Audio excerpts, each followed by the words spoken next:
What is he?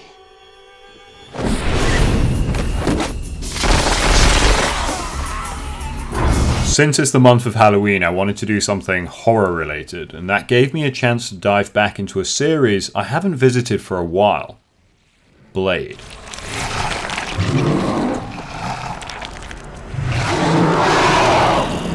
As action horror goes, you don't really get anything that fits that descriptor more accurately than this. Okay, yeah, we have Resident Evil and Underworld, but, well, let's avoid those. You know the deal here. Wesley Snipes is Blade, the Daywalker, a half-human, half-vampire that hunts suckheads with his trusty father figure, Whistler. The first was directed by Stephen Norrington and is generally considered the progenitor of the modern superhero film boom. The second was from Guillermo del Toro, and was even more of a success critically and commercially than the first. The third, directed by writer David Goyer, was, well, we will get into that. There was also a TV show in 2006, but it didn't do that well and you don't hear about it much nowadays. It starred Sticky Fingers. Anyway, I want to talk about the Snipes starring films. I just want to take a quick moment to say that this video is sponsored by Squarespace. If you're making a site, I highly recommend using it. It is flexible for any kind of website, musicians, designers, artists, restaurants, and even action film related YouTubers. It comes with 24/7, 365-day support too, which is a plus. Start your Squarespace free trial today at www.squarespace.com/Rossatron and use the code Rossatron at checkout to get 10% off your first purchase. In terms of genuine superhero stuff, this was really the first that did it well outside of Batman and Superman, even if he's more of an anti-hero in a way. I don't think I can state really how important Blade was. Of course, its legacy extends to the release of X-Men and Spider-Man, and well, everything else from there is history. Would we have the current superhero film saturation without Blade? I'm not entirely sure I subscribe to that idea completely, but it is undeniable that its success certainly gave the studios confidence in adapting superhero comics. Just work for them! It's interesting, however, to go back to that first film now, and the trilogy in general really, to see just how different it feels from everything else even today. Sure, the budgets weren't massive, but it's the atmosphere and feel of the films that stand out. They have the quips and the effects, but there is a real identity to at least the first two films that I love. They're rooted in martial arts and comics, but they actually work as horror films too. They're gothic in feel, especially the first, and have some genuinely tense, scary moments that I can imagine creep the hell out of youngsters that saw them back in the day. Take this scene from the first, for instance.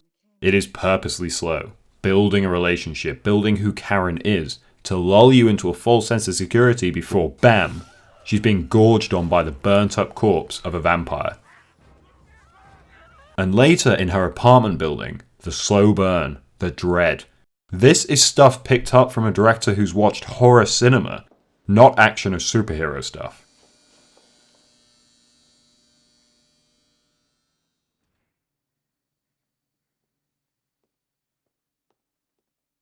Del Toro really went back to music video director Stephen Norrington's work on the first for his sequel, along with of course his own horror chops to create a dingy, dark underworld with monsters that are as impressive as they are terrifyingly disgusting.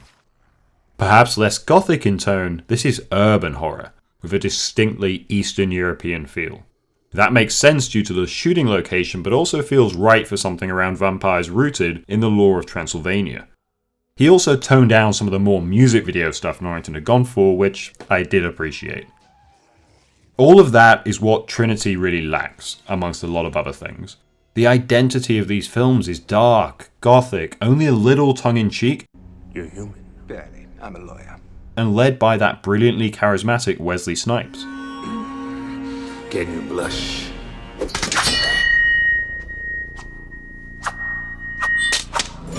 Who does have a surprising amount of depth in the role, however subtly he portrays it. The third feels overly modern and slick, whilst lacking the cinematic quality of the first two. Blade is also sidelined often in favour of the Night Stalkers, with most of the character development going to them. And there is nothing good about the bland Jessica Biel or pre-Deadpool Ryan Reynolds and his groan-worthy constant jokery. Deadpool, this is not. Come on, man, I'm joking. Here is where I have to segue into explaining at least a little why Blade Trinity might be so poor. The troubles during the film's production are almost more interesting than the film itself. You can read more about it, but I'll let Patton Oswalt, one of the Night Stalkers, sum it up a bit for me. The fact that that movie exists puts it above Citizen Kane. The fact that they, with all the craziness that went down, and Wesley Snipes was going crazy, he would only answer to the name Blade. After a while, he resorted to just he would communicate with Post-its that he would give to the director. Yeah, it was a weird set, and it's left a very weird, very poor film. I mean, I'm glad they didn't go for the PG-13 like a lot of third films in franchises do, although sometimes the blood does feel a bit toned down, but it just feels cheap. The whole thing has this TV feel. It's overlit, the production design and costume work is a letdown. Dracula looks like this and then this. I mean, the first opens with an all-timer sequence at the Blood Rave. The second with a surprising twist where vampires themselves are chewed on by something mysterious. And the third with this. Everything just feels rushed and barely thought through. And though I can sort of understand why with everything that happened behind the scenes, it is still shocking they thought any of this was ever going to work. I know they've pulled some of this from the comics, but in this series, it just feels out of place. We call ourselves the Night Stalkers. Sounds like rejects from a Saturday morning cartoon. What I like about Blade as a character is his connection in some way to what is happening. Even if it's not direct, it affects him in a certain way. The reveal of who his mother and in a way his father are in the first. The fact he and Nomak share a sort of the enemy of my enemy is my friend connection. His almost relationship with Nisa. You feel in the first at least a sense of him losing purpose. A big part of why he kills vamps is anger at the things that killed his mother. When it turns out she's alive, what is it all for? In the second, the idea of a greater evil that sides in with the vampires he hates, showing him just what he is, and then how similar to Nomak he is. You and I, we have the same enemy. We want the same thing. It is a great evolution of the franchise's lore, and gives Blade an emotional heft. In the third, it's just another villain. This doesn't need to be Dracula.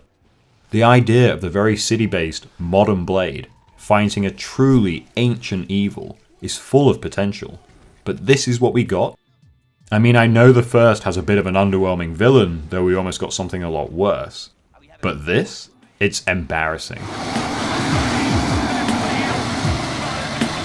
And yet, the fighting is really lacking too.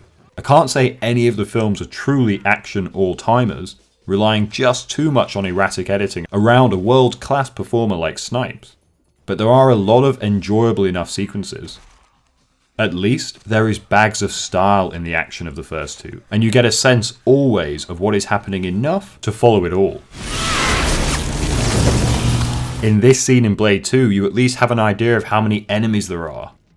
Here, you haven't a clue. It's just a stream of cannon fodder. Okay, maybe now the CG body doubles stand out, if only due to them being filmed in such a stark contrast to the physical fighting. But it was 2002. It still holds up better than anything in Trinity. I went back to this series expecting not to like them the way I used to, but other than Trinity, they really do kind of hold up. They're unique, they're violent, they're simple. I would kill to see Snipes have another go at this franchise. I mean, can you imagine if a director like Ryan Coogler took a crack at Blade 4 the way he did with Creed and its older Stallone? There is more here. Hell, maybe go back to a more horror-tinged director and really bring out those elements again. This is a character that really deserves another look, and Snipes wants it to happen. I wouldn't go the series route again. I feel there's something inherently cinematic in this guy. I know in a way the already existing series was a sequel to Trinity, but if you can retcon Halloween, you can retcon the TV series and maybe even Trinity itself. There has been talk of him appearing in Agents of S.H.I.E.L.D. or something, but I think just settling with that would be a disservice to such a quality character. A dark, violent, introspective look at an aging warrior unsure of his place in a world made up of two sides, neither one wanting him but both in a way needing him.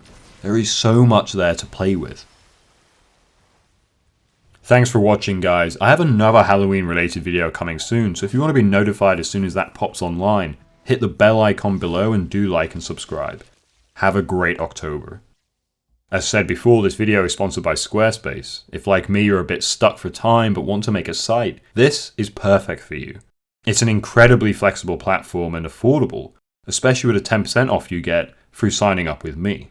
Start your Squarespace free trial today at www.squarespace.com/Rossatron and use the code Rossatron to get 10% off your first purchase. I'll reveal the site soon once I've got it properly in shape, and highly recommend the service if you have any interest in making a site. Thanks.